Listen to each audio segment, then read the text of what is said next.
Okay, we're live. Hi, everybody. Hope I didn't keep you waiting too long. We had sound problems. We still have a little bit. I'm creating problems with the echo, and it's driving everyone else nuts. Um, so hopefully this works out. So much for hyper personalization, guys. Well, I it's a guess personal echo. the hyper personal. Yeah, it's a very personal echo. So hopefully people aren't too distracted by that. The good news is I'm obviously not going to try to talk this whole time. I'm going to try to set these guys up. So if you hear an echo a little bit, just know that we did our best, but at some point it's showtime, and now we got to move on. So anyway, I want to talk a little bit about buzzwords today, hyper personalization, and the reason we're back to discuss this is because you guys have been talking about this a lot. Your video popped up, Marshall. You're doing a presentation on hyper personalization. I'm like, my buzzword allergy started to flare up a little bit. No doubt. And Yeah, then I heard and then I heard a rumor that Thomas did a video on it. So we're gonna get to the bottom of hyper personalization today and see if this buzzword actually carries true merit for customer consideration. How's that? I had a whole presentation for you Sounds good. guys on enterprise buzzword detection, but given the fact that I'm creating echo problems, I really don't want to waste time with that right now. So I'm gonna wing it. Save my enterprise buzzword detection story for another time. So we do need to, before we can kind of debate hyperpersonalization, we do need to understand it though. So I'm going to turn it over to Marshall first, and then to Thomas, and we're going to try to actually define this elusive but very marketing friendly term. So Marshall, why don't you share a little bit about what you've learned about the world of hyperpersonalization? well, uh, if we're going to start with a definition, hyperpersonalization is a way to deliver highly tailored product recommendations to consumers. It would be a good way to look at it. It's data driven, based on reading what we call a person's digital fingerprints, which is the trail that you leave as you work your way through today's technological society. It's cookies, it is um, data that you put in that you give to businesses that you work with to build a persona for yourself. It is recommendations that you look for on Netflix or Amazon or whatnot, and it is real time, or at least increasingly real time as we're getting more and more technologically proficient. Let me just cut in for one sec. Hi, Tracy. Welcome back. Always good to see you. I'm not sure what you mean about the disruptive transform thing, but I don't know. I guess the show can be disruptive. I try not to use that word. As far as transformed, I'm definitely a work in progress, so I can't say can't say we're transformed here. I'm sorry, but I'm glad you're here to help us with that. Marshall, just real quick, why do we need to talk about hyper personalization? Wasn't personalization sufficient? I think this is one of the cruxes of the matter for me. I think it was too. See, that's the funny thing. All Uh, right. yeah, I mean, we win. Personalization was enough. Show's over. Thanks for coming. Now we needed, Nah, make it ultra personalization, please. yeah. So going beyond hyper into ultra. Yep, yep. Well, what it was. Oh no. No. We got to talk about ultra personalization too. Yeah. Of Then we'll course. get into giga personalization for all the giga chads out there. Oh my And, lord. Yeah. and then we are Star Trek. Yeah. Then we are warping around. Yeah. We could bring this back to the old attention economy. This is kind of where it started. Uh, when there are more businesses clamoring for your attention, something that is targeted directly at you, uh, not only with your name on it, which is personalization, but that meets your Mm. emotional interest, that meets uh, your product interest, that meets your you know, the things that you're looking to do, your attitude, that is going to get you more interested in what a business has to offer than something that isn't. Or at least that is the belief that vendors have. It's not wrong. It's probably not as right as the hyper Yep. ultra x That, yeah double Tracy too long. Webster has hyper ultra extra specialization in that's too mind. long. well, now we're going to put them on double secret We might be able to specialization. turn it into an acronym of some kind, though, like Hus.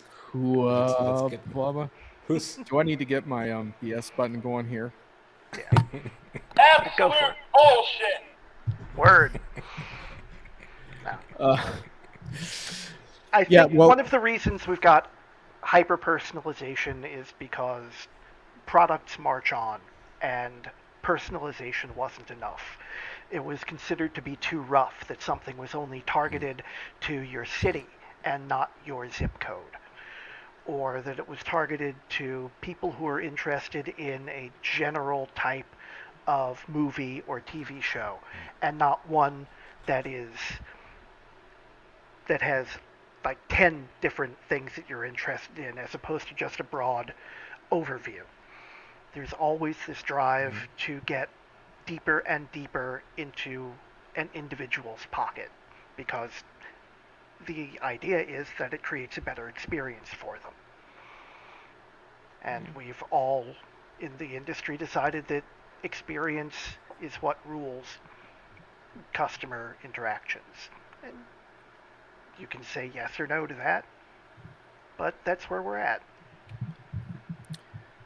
yeah, so I think there's been some proven results around personalization in certain contexts, because I'm a stickler for, like, if we're going to use buzzwords, can we attach some ROI to some of these things? And with personalization, we've seen some of that, right? Like, we see it on Amazon. We know that it works. We know that showing people, patterns of who else has bought this product, things like that. When I think about it, personalization, if I were to define these terms, like, I might accept personalization as like more of a broader segment that I'm a part of. Whereas I sort of judge hyper personalization, rightly or wrongly, as to whether that message is precisely geared to me and was it effective. And my big problem is that when companies try to do this, they trip over themselves so often that it becomes frustrating to me, even if they have the data.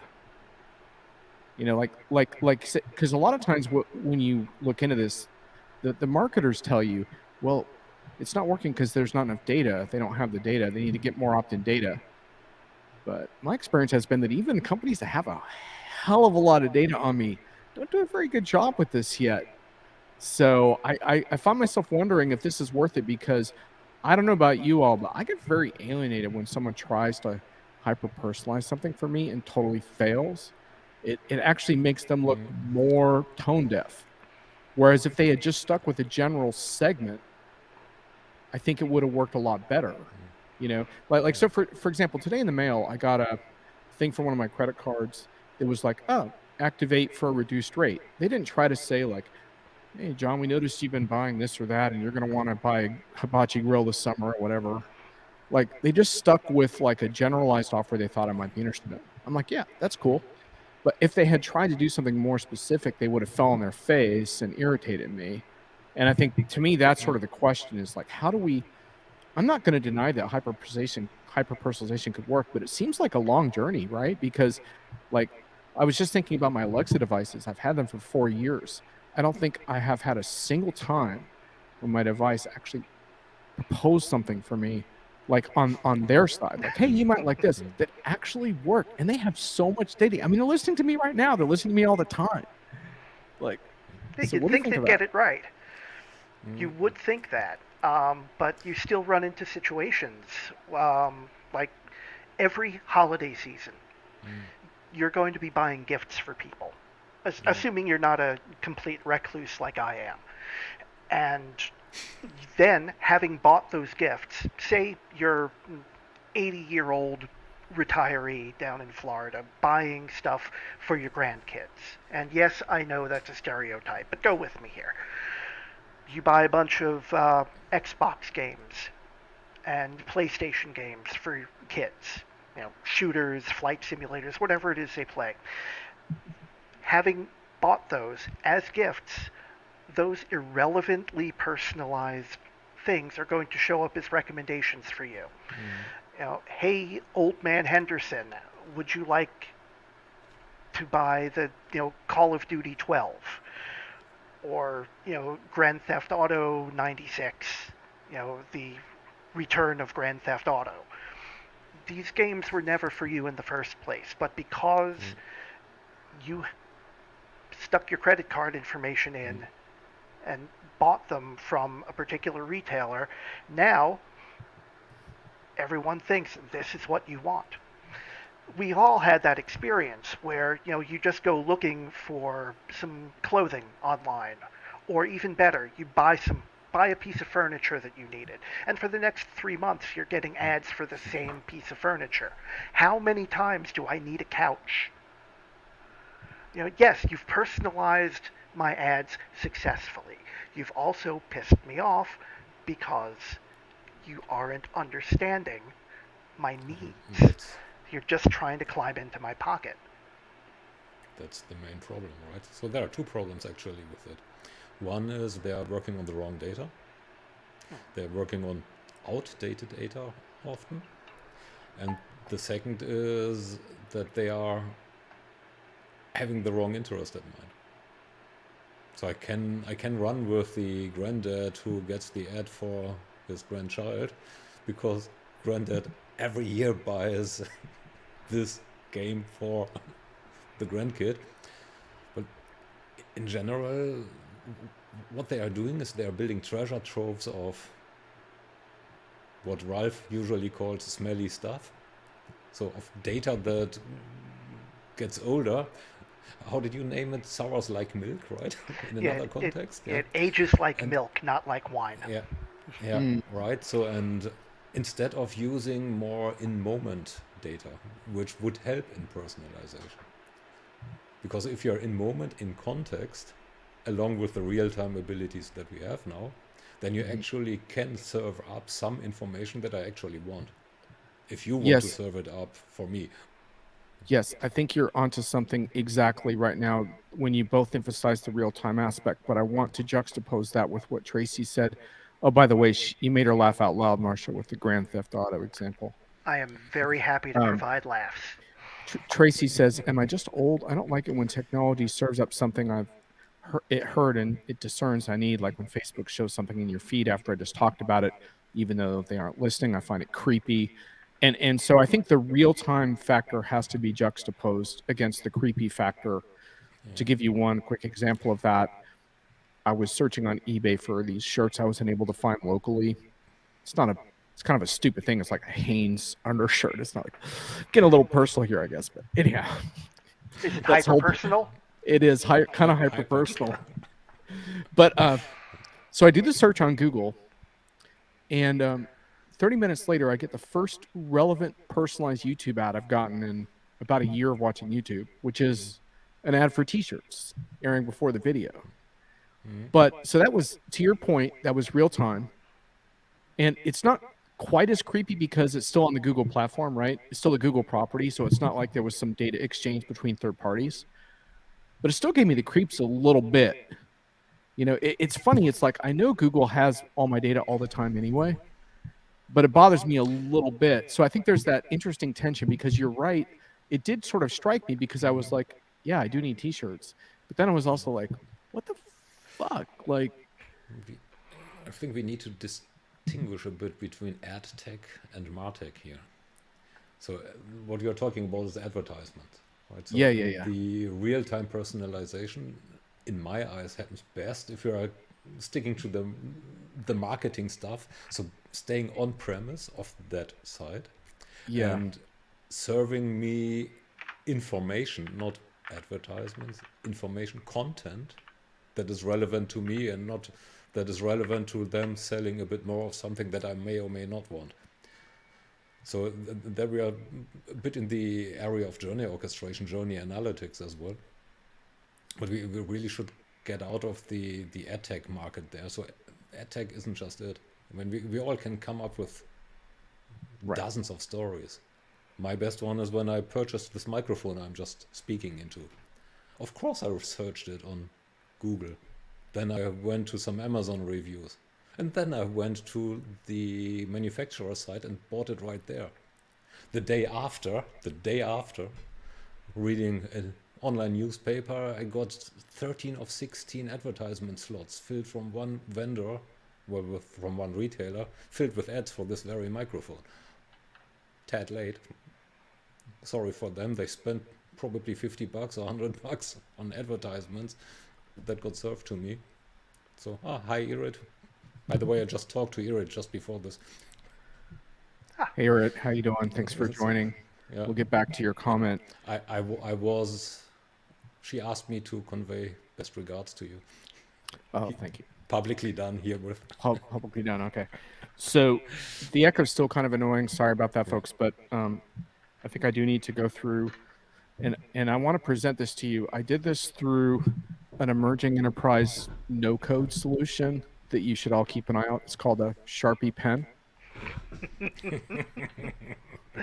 So look out for that. You'll probably hear from that soon. Your next enterprise keynote. It's the enterprise buzzword deconstruction. I spent a lot of hours preparing this for you. The top of it is it new? And so an example of that would be like low code itself. There's been rapid application development tools for a long time. So we first have to ask, is it new? I think in the case of hyper-personalization, we can make the argument that to some extent it is, because it's relying on some real-time technologies that probably weren't available to us 10 or 20 years ago. Anyway, hold your thought, Thomas. And the next one is is it necessary? So in other words, do we need this term?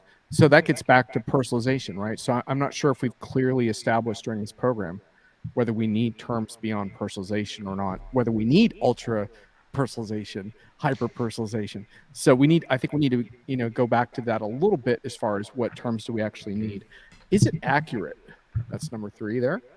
So does it accurately describe what we're talking about? So for example, I don't want to get into a metaverse discussion, but I would argue that the metaverse is not an accurate term, because if it does come to pass, it's going to be a multiverse, not a metaverse. We're not going to be all hanging out. Strange. We're not going to be, there you go. We're not going to be hanging out.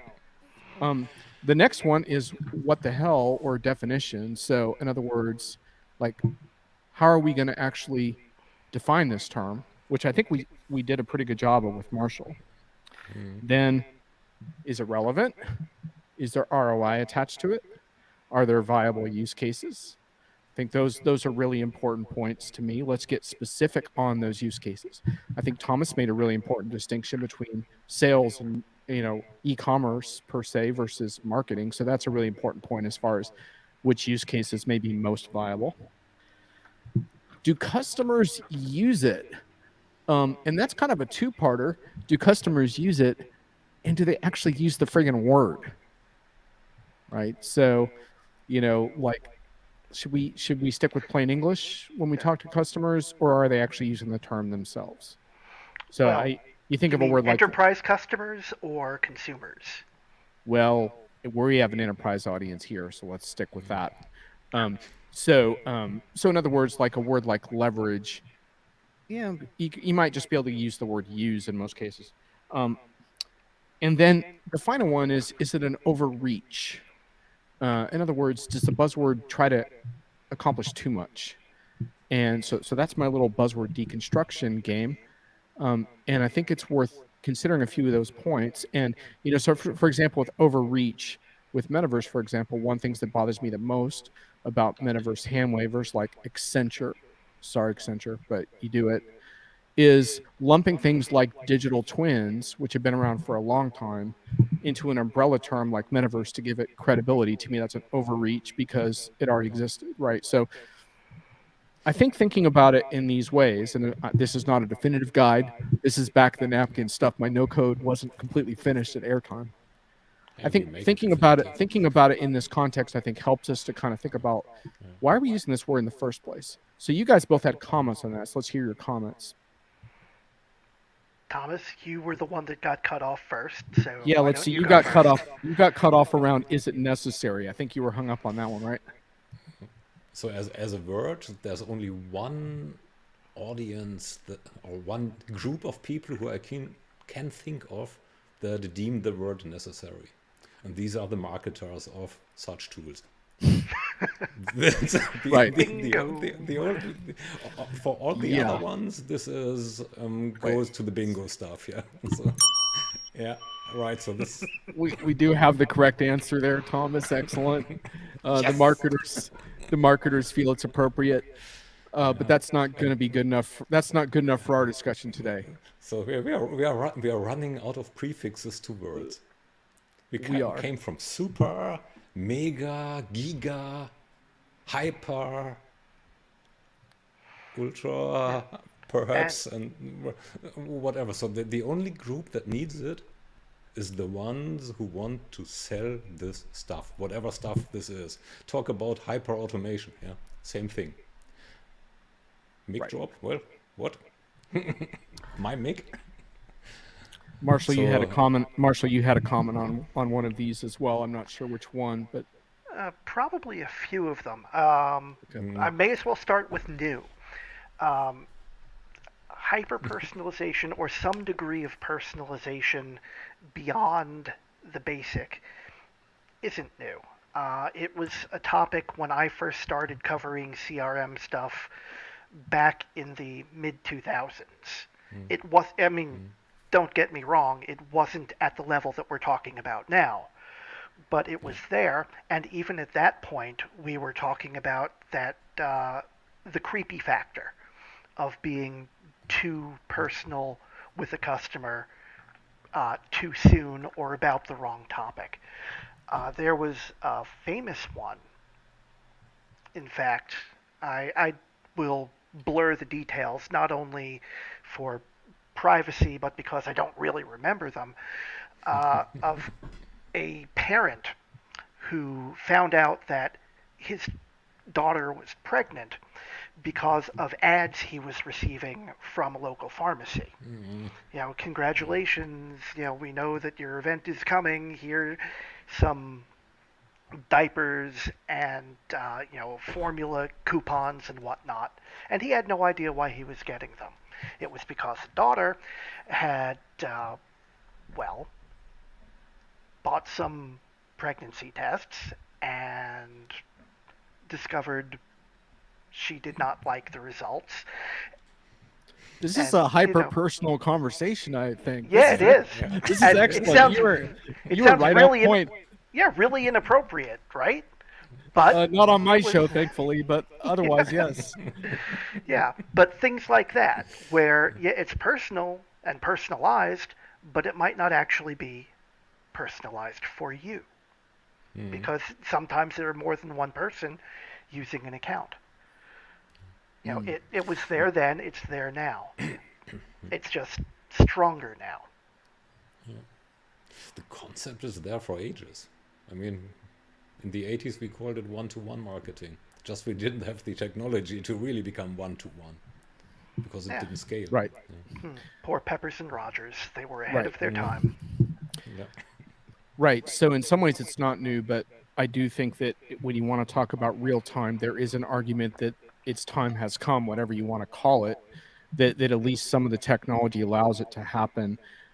You know, to me, where I land on this is if you want to attach personalization to exposing segmented groups with similar information. So in other words, like I see certain things on Netflix, but I'm in like a group that sees similar things. If you want to say that's personalization, then the goal to try to show every single individual something different, I can see an argument for a new word for that, but or a way to distinguish. But you could also just say that the first one is segmentation, and the second and personalization is the other one. So as long as there's two words, it doesn't really matter to me what the hell they are. I guess it's kind of boring to talk about segmentation versus personalization. It's more sexy to talk about personalization, hyper-personalization, ultra. Right. Yeah, well, But to me, those are the big distinctions, right? It's like taking, showing a group of people who might have interest something versus really trying to show each and every person something different. Though that's what we're talking about in a nutshell. However you want to call it, I really don't care. That's different levels of filter. Are we in agreement on that part? Like, whatever we want to, we haven't necessarily agreed on the terms, but like, do you agree that there's a distinction there between showing a group of people something versus an individual?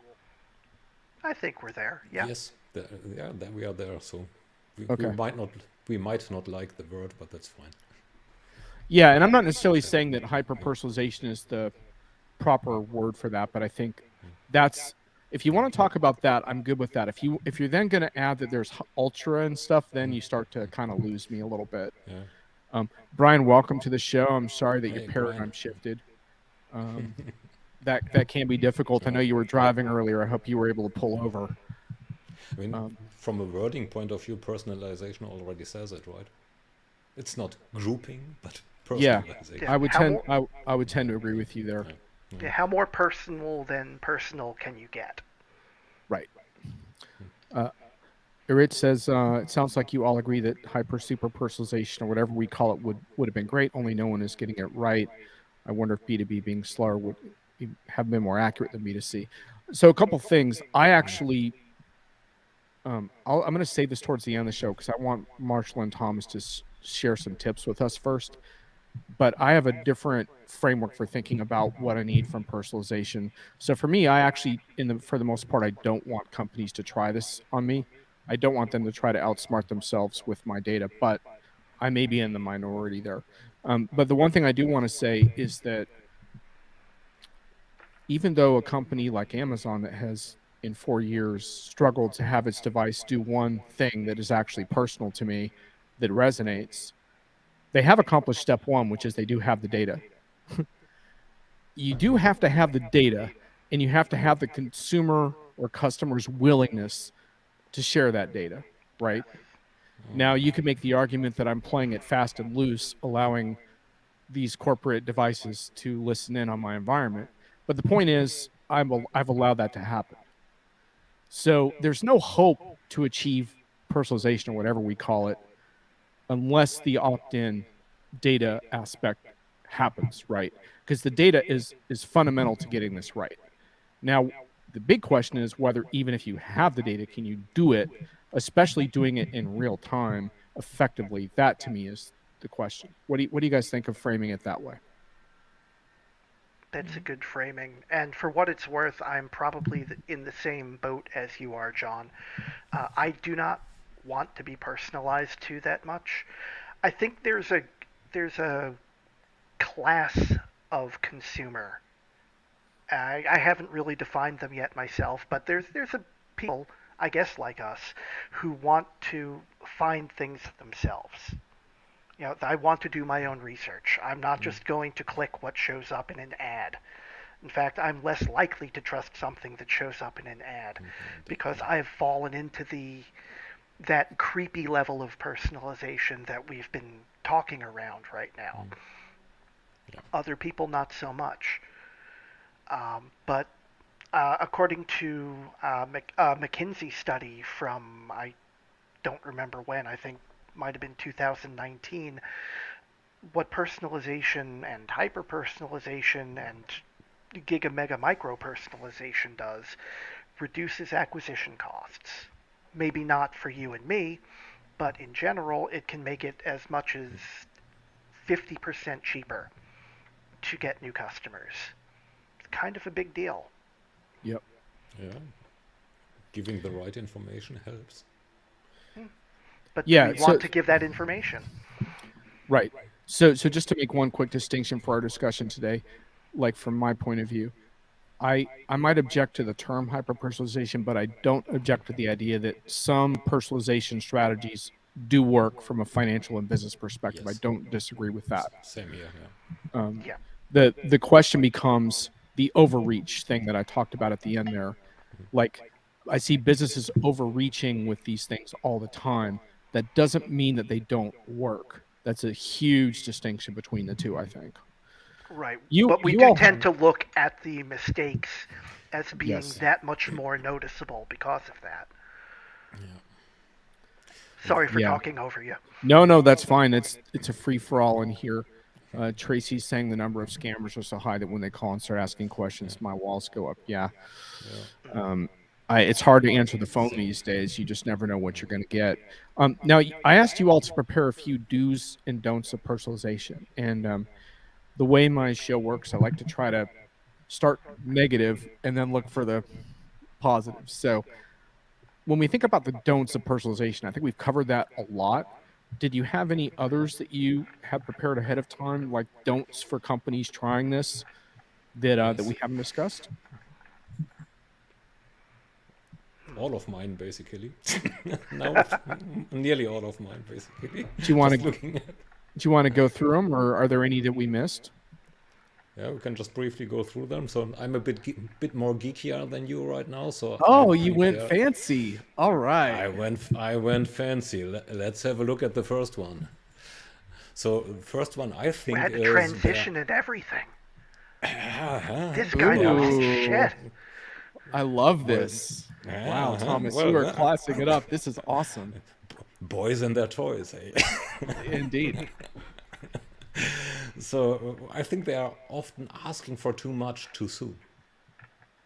So which doesn't help them in getting the right piece of information that helps them serving me information that helps me solving my issue at hand, because I sure as hell don't give them what is appropriate and right. What would be an example of asking for too much too soon, just for context? I mean, I suppose it varies by individual, but what would be an example? Yeah. So the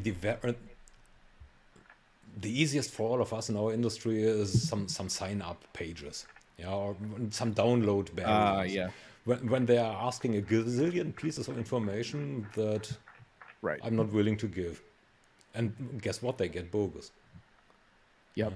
Or on B2C, pretty much the same. Yeah. So they are asking for all sorts of my preferences in the first contact Right. that I don't care to give them, so they won't. Which goes against how humans build relationships, which is by sharing yeah. information gradually as the relationship Yeah. deepens. I like that one. What's your next one? Yeah.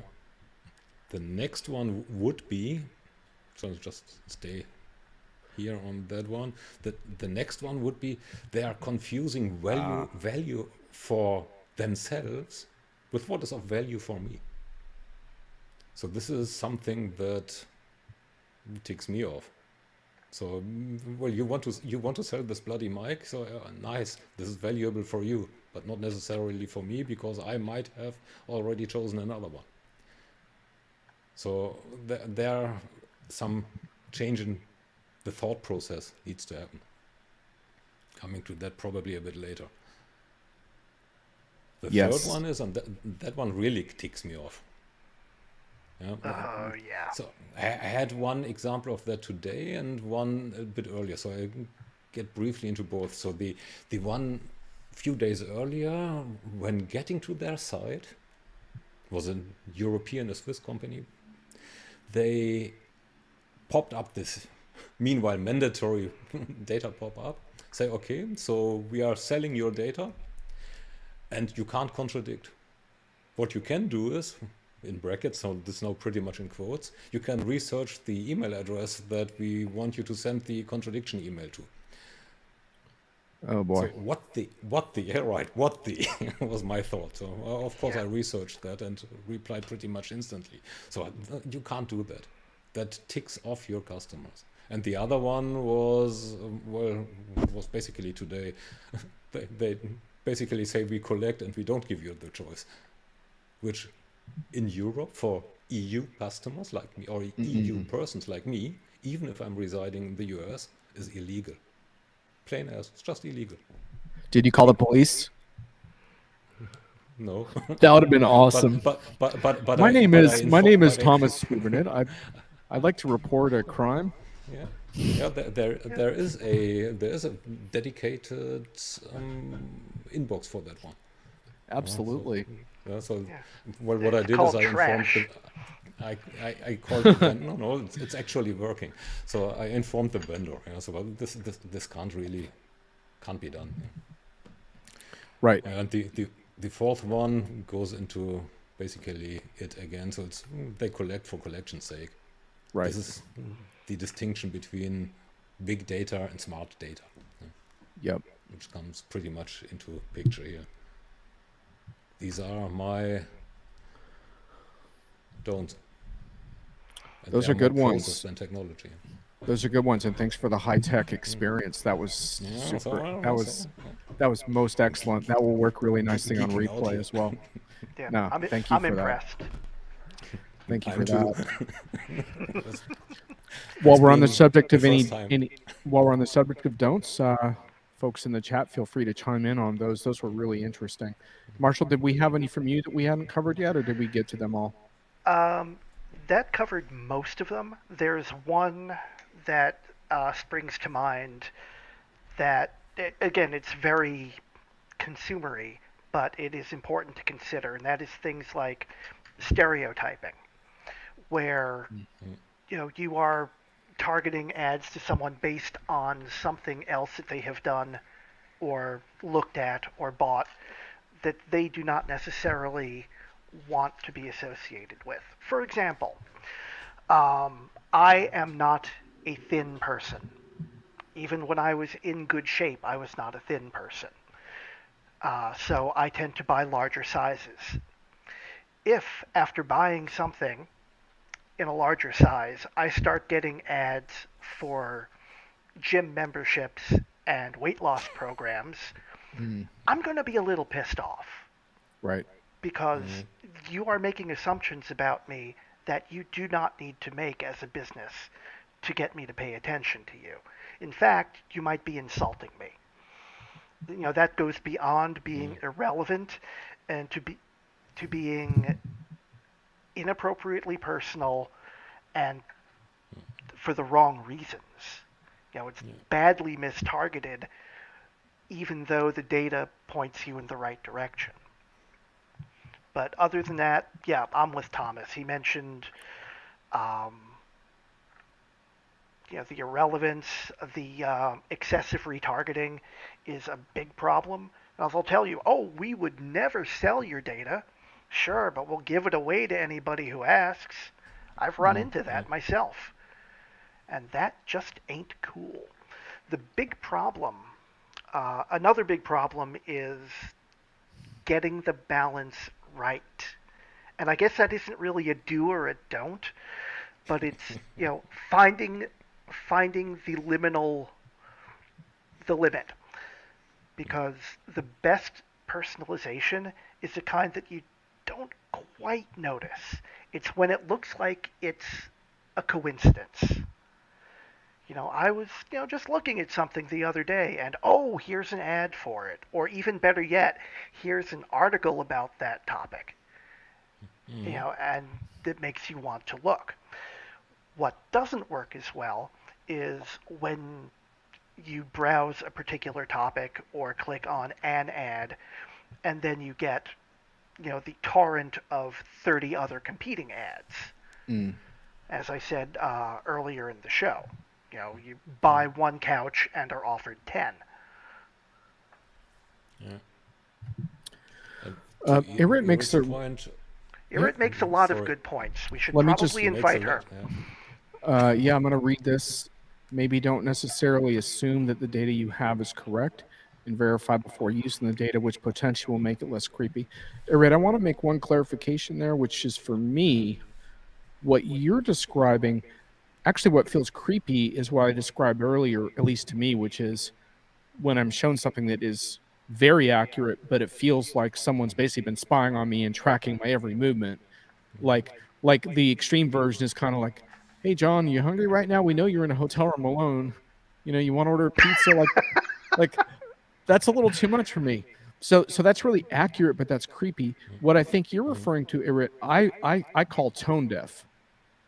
Which to me is not creepy, but it's almost equally offensive, right? Which is that feeling of like your data on me is just wrong, or to Marshall's point, even offensive, right? Like that you're leaping to conclusions. So I think you make a really good point. It's just a matter of, I think, how we experience the misuse of data could vary a lot depending on how it's misused.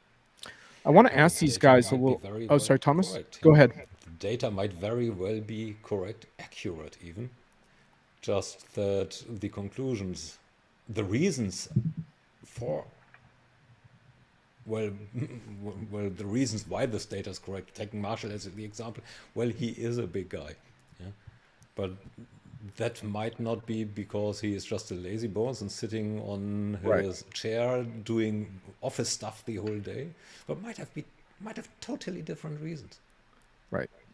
Yeah. So there was a guy was this, I don't know if it was one of the front runners of the All Blacks. Well, superior fit guy, right?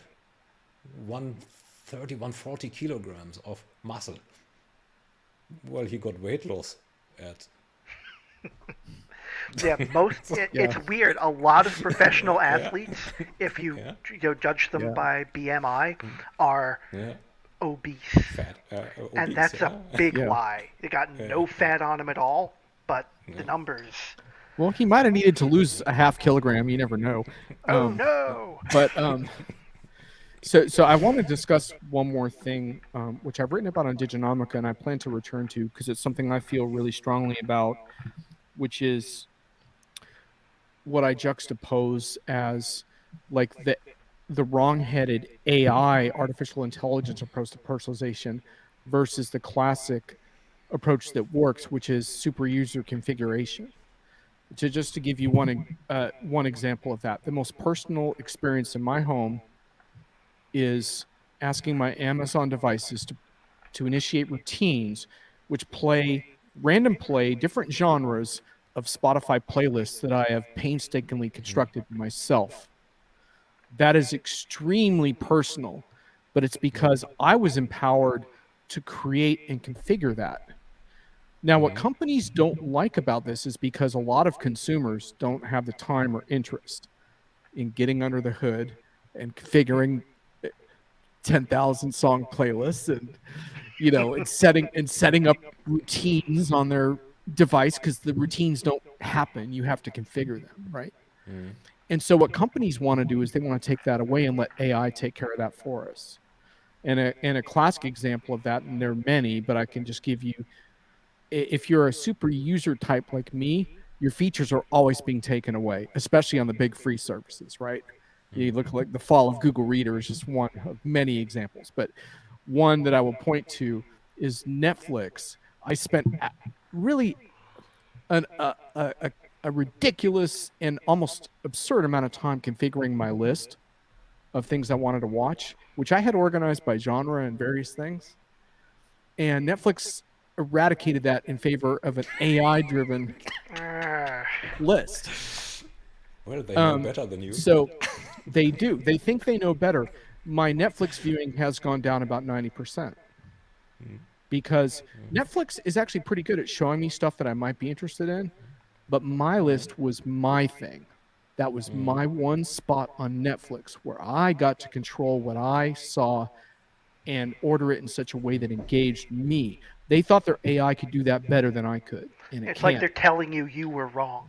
This isn't what you like. We know what Right. you like. And look, AI is a powerful player in personalization. I'm not going to say that it's not, but there are limits between recommending things I might watch versus reordering my freaking list. Oh, for real. And so here's two other points I want to make about this, and I'll turn it over to you all to riff on this. One is that Netflix and Google and consumer tech companies can get away with this because they deal in aggregate, and a handful of fussy super users like me, oh, I'm so mad, I'm going to quit. They don't care about that. I mean, I'd like to take credit for Netflix's current struggles, but it has more to do with other things. Enterprises, I would argue, have to be more careful with this because some of the people that are most super user oriented in enterprises are actually pretty influential. They're not necessarily always budget holders, but they're often subject matter experts that influence budget holders. So in the B2B world, we have to be a little more careful about alienating super user type people. So that's an interesting point. But then the next point is, to what extent can AI actually help people who don't have the time to configure elaborate things to kind of guide them through it a little bit. And I think that is some interesting uncharted territory for personalization around, like maybe asking me a few questions and then constructing some things based on those answers. And so to me, that could be a little bit of a consumer solution to that versus, because I know that I'm in the minority as far as being this like super user geek that likes to configure things like that. So anyway, let's hear your comments. Well, maybe not a complete minority. The next bit that I'm going to go through is, I have to say, is not original research on my part, but while I was doing research for the show, I ran across an article by Preeti Kotamarthi, who was writing for Decision Lab, talking about literally the do's and don'ts of personalization. And well, she quoted a couple of numbers, and you mentioned Netflix.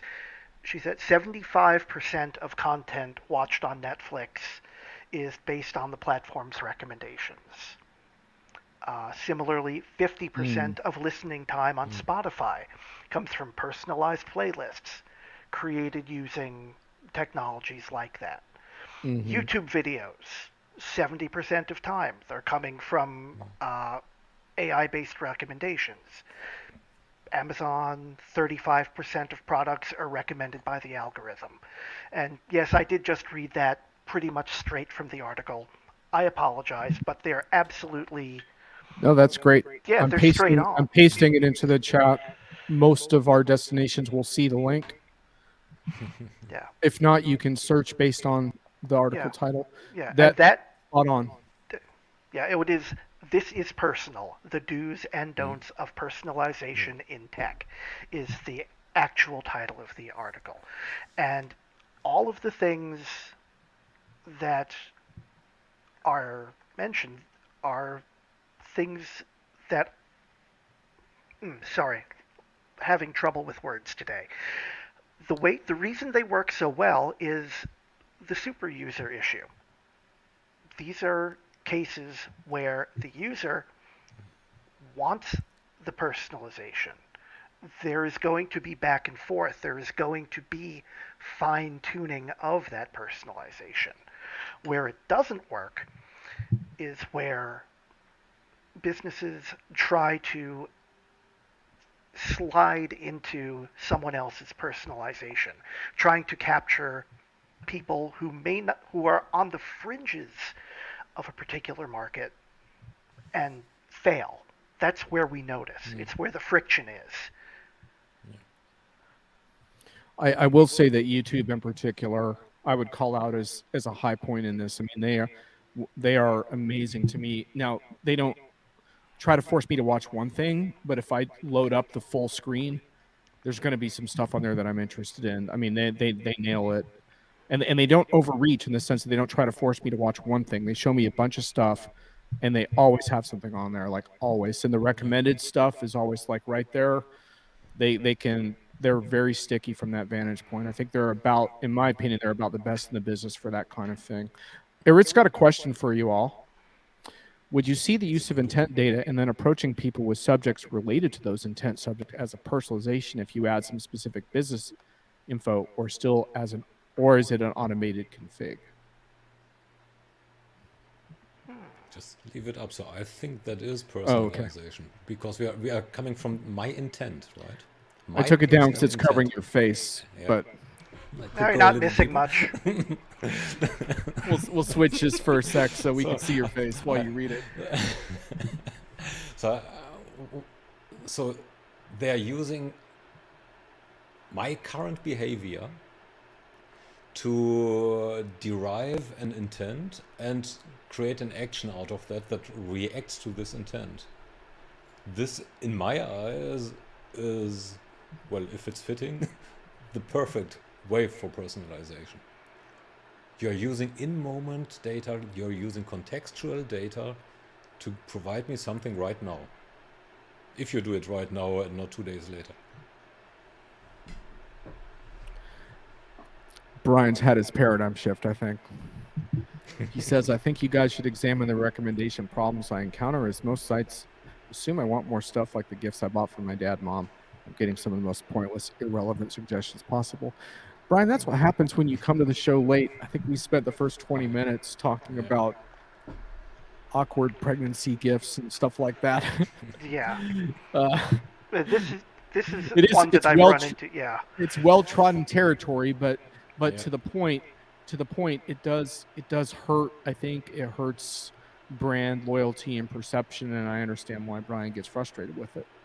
Yeah, I don't know about anybody else, but sometimes, when the ads for Mother's Day gifts or Father's Day gifts come in, I take them personally. And I know that I shouldn't. It's like, here's a holiday coming along, but neither of my parents are among the living anymore. And I see the, get flowers for mom, or, buy a tie for dad because everyone buys ties for dad on Father's Day. And I go, really? Really? Think you're giving me this ad? Fuck you. I don't need this. And I there's no got a way to tie. screen them out. You can't screen them out. Those are going to be in the broadest level of advertising there is. That's not a matter of personalization. In fact, what would be great personalization is the ability to opt out of those globally. It would certainly make me a much nicer person and less likely to say fuck you on a broadcast. There you go. Fortunately, on my show, we allow it until I get kicked off some site because of it, but it's all good. I'll make sure to flag over 18 on YouTube, and we should be.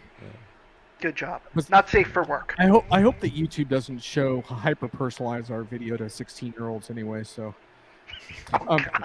but by the way, the most effective personalized ad I ever saw. Mark. It's adult content. Yeah, exactly.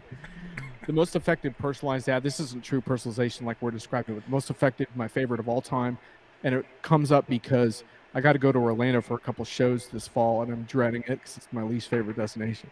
Ooh, On the way back from the airport one year, there was a huge billboard for vasectomy.com.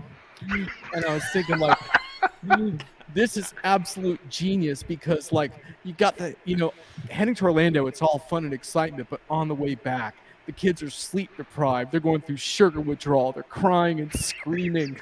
And you're crammed up in a minivan. And you look up and there's an ad for vasectomy.com, and it's like, yes, no more. That is We're bloody stopped. brilliant. Yeah, late. I just absolutely, I loved it. I wish more marketers put that kind of thought into like how to intersect, because that was just perfect for me. But we can't talk forever, and there's so much more we could talk about. But I do want to make sure that each of you gets a chance to share a little bit more, because we got into a lot of don'ts. Like, even though Brian wanted us to like get into even more don'ts, we got into a lot of don'ts. Can we get a little more into things that you see that are working? And I don't care if it's AI or just other techniques that you like. What do you think is working in this area of personalization that we haven't covered? Marshall. I started the other one. Yeah, you're up, Marshall. You're on the hot seat. Okay. What works best, I think, would be when you're able to match personality of an ad to the person who's reading it. For example, what we just did with vasectomies. If when you are able to present something to someone that gets to not only something that they're interested in, but to the way that they think, to their sense of humor, or to their worldview. Doing that it's incredibly powerful, because what we have been saying for years and years is people are more likely to trust a business that they think gets them, that understands their values. And if you can present that sort of persona and offer that to a customer, it's going to be huge. That's a big do, is understand not just what they want, but why they want it and how they're thinking about it. It's difficult. I'm not going to say otherwise. It requires some back and forth and some research beyond the direct relationship. You've got to infer some things and look at what else that individual is doing around the electronic world. But when you can get it, it is powerful. That's one. The same thing with things like goals and attitudes. Just anything that goes beyond the transactional, beyond what is interesting in the moment. It can't just be about the product or the service. If you can match what you are offering to something that resonates with another part of the individual, then you are much more likely to make a sale, to get a loyal customer, or just to get them talking about it. You say, this was a really great ad. I don't know that when you were on your way back from Orlando, you decided, hey, I'm going to go get a vasectomy. But you just talked about it with not only us, but with the audience. We're going to think about that and probably share that story. You did their job for them because it got into your head. And that's what you have to do, get into the head. Good. Thomas, did we miss any of your dues? Yeah, I know you have some slanted high-tech stuff again. slightly different, and of course I now Come on. geek out again. The German Geek out efficiency. again. Yeah. So the first one is, and that is similar to what Marshall just said, is you need to build trust and maintain it, nurture it. So there are various facets to it, and some of them Marshall just brought forward. But I would look like it as it's a credit that I extend to business. I, customer, extend to a business. And well, it's withdrawn pretty fast, as we have seen in the last financial crisis, where the banks withdrew their credit lines. Yeah. So, and once it's gone, it's gone. This is what I think it was Tracy like. So you're on my no buy from list now. Yeah. Yeah. So if I don't have trust anymore. So related to that, but different, you need to think outside in. So it's not about what you want to sell me, but about what my issue at hand is, what my intention right now is, and then offer some value towards solving this issue. This might be a product of yours, might just also be a piece of information, and it might point to a competitor even. And if you're doing that, then you're on my trust list. So say, hey, I've got a bunch of great products, but what you actually want is that. So, and third one, there I could have gone on for ages with points, but third one goes into the technology area and the organizational area. So what needs to be done in order to achieve all this, to make personalization work, is you need to break silos. This is data silos, this is process silos, this is organizational silos. So after all, what this is all data driven. It's data and process driven. And in order for the processes to work, the data needs to be available and accurate, of course. And then we are back to the trust. So, and then it needs to be shared. So that it's not only about marketing, but also about the service. It's all information that goes in that is relevant at this time to help me. These are my points. There's one thing I would like to bring up that I think we've missed, and that is, I've already forgotten how I wanted to say it, but it has to do with breaking down the silos. The regulatory environment that we live in now is different. Yeah. I'll just mention the regulations and hopefully people will understand what I'm talking about. GDPR, CCPA.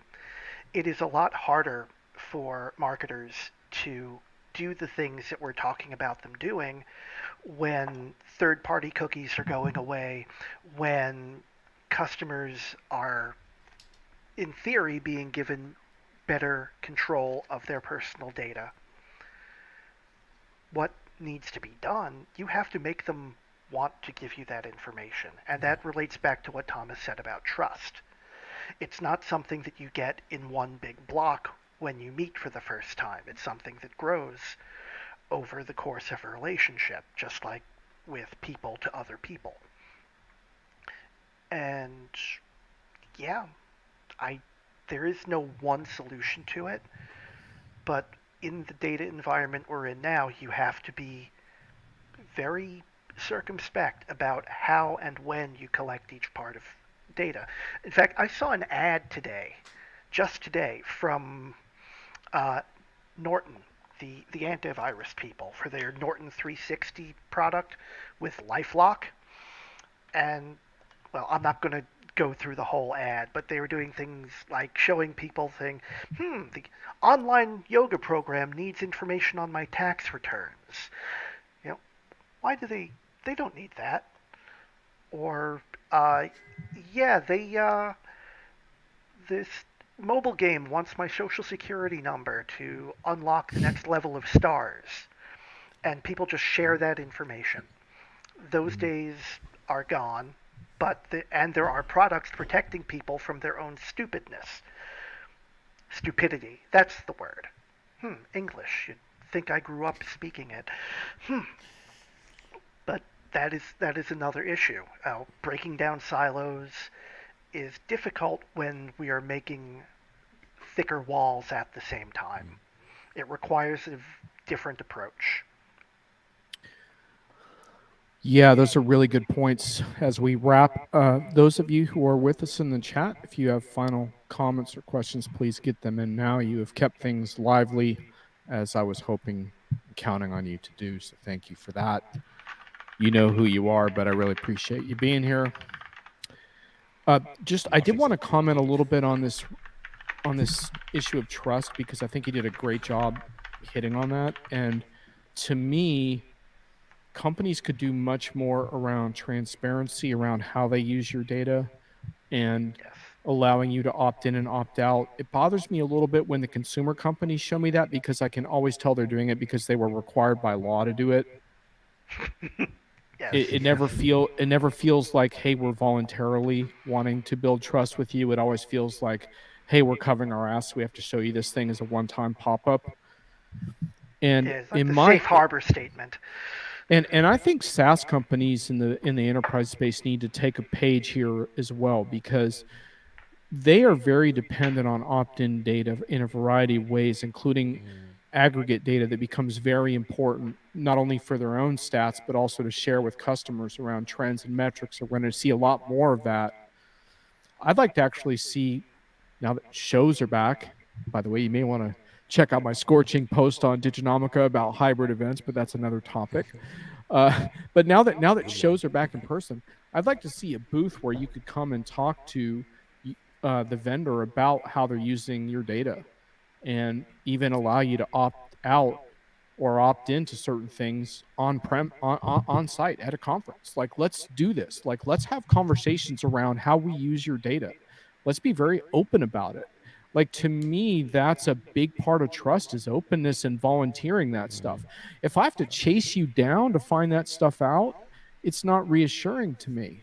So to me, like, that's a big part of this personalization thing that you guys hit on, is let's earn trust the right way by creating relationships where I continue to share more and more data because of the value you're delivering, and because I'm confident in how you're going to use it. And to Thomas's point, I know you're not going to sell it off on the back end or whatever else. So that's my little rant. It's a good rant. It's a solid rant. Excellent. I'm happy to be part of this. Well, thanks. So we have no further comments from the chat. Oh, I have something in the private chat, though. Let's see what. Oh, yeah, about the. Marshall, you posted something around the legal stuff. Is there anything more you want to say about the legality of personalization? Sorry to reveal your private comment. I guess I lost some of the trust that we You've built missed up. the entire point of this episode, haven't you, John? Oh, man, I'm going to have to watch it again after we wrap. No, I'm good. I feel like it's something that we should have mentioned earlier on, because it is both a barrier and an opportunity. it is more difficult to just grab customer data and run with it because they can take it back from you at any time, and there are certain things that you cannot collect and certain ways that you cannot track it. Yeah. This is important to know. Yeah. However, there is also a greater degree of openness because you can actually talk about what is being collected and how to take it down. One of the best ways to make sure that there is equality in pay in the office is to make sure that everyone can talk about how much they're being paid. I mean that's a comparison. Which This is is the not same allowed in thing. Germany, by the way. Yeah, and very much the same way. The way to make sure that data is being handled on the up and up is to talk about what's being collected, where it's going, who gets to see it, and how we get to take it back. And if there are laws that make businesses abide by certain standards, well, good, because you should not have unregulated businesses. Brian brings up a really good one. I'm going to throw this one right in the worst practice column. How about vendors putting beacon tech on conference ID badges when notified this week that they'd be doing it? Brian, I would say unless there's an opt out, that's a complete fail. I think that's actually repugnant and potentially punitive in some cases. Whereas there are some interesting use cases around it. For example, optimizing the food flow. But that really needs to be anonymized. As long as it's opt in and opt out, then I have no problem with it. Brian, is there an opt out? Let us know. If there's no opt out, I would say I would call that a worst practice. Tracy talks about how a lot of SaaS people go to insert conference here to get the attendee list. Yeah, true, Tracy. And there's still a whole big thing around that where when you go to a show, even today, you kind of brace yourself when you get home. Not only do you take your COVID home test, you worry about what you're going to get in your inbox from all these vendors. I'm sorry we weren't able to catch up or whatever. It's like, what the hell?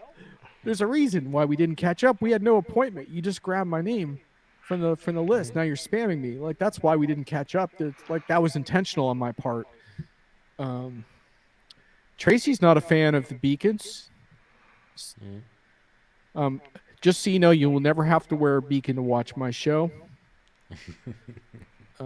Deal breaker, says Tracy. Yeah, I mean that's rough. I mean but to Thomas's point, there's an upside there for those who want to participate in something like that. And I think to me this kind of gets at the heart of the final point Marshall's making, which is that the legality can stop some of the black hat behavior, but I don't know that it ensures that we get good results. It kind of stops the bad shit, but it may not get us to the good stuff. So there's, I think, two parts of this that we have to reckon with. Yeah, there's carrot and there's stick. The laws are the stick, but we also need to make cases where we want to have that kind of interaction. Show us that we're actually getting something for what we give to the business, and not just a 10% off coupon. Thomas was saying things of that nature. John, you were saying things of that nature, I think. We were all talking around this. Make it worth the customer's time, and make it worth exposing a little bit of their information about their life to you. Make it really worth it to them. Make them want to do it, not just feel like they should. There you go. One of my favorite examples is TripIt. I willingly share with TripIt, which is owned by Concur, which is owned by SAP, which lets me to say, as an SAP customer, I'm outraged about this or that, which is really funny. I've done that before. But not exactly an enterprise grade customer, but so I upload all my trips, right? But in exchange, I get all these alerts on, flight delays and everything else, and save my bacon. Once save me from getting stuck in Canada with the wrong visa. So, I think that's an example, Marshall, of like where the trust is earned, and you give the data and you get a result. And if personalization always worked like that, I wouldn't even have to mock it at all. Brian says here there was an opt-out, but I really don't know if they need to know when I eat, which bathroom I use when I ducked out to take a call. This is the trade show beacon follow-up from Brian. So yeah, I hear you, Brian. It's a little awkward when you have to go take a call with a competitor of that vendor and you're in your hotel room and they know it because they got the beacon going. I hope it doesn't have sound recorder on it too. It could be worse. Well, they wouldn't tell you if it did.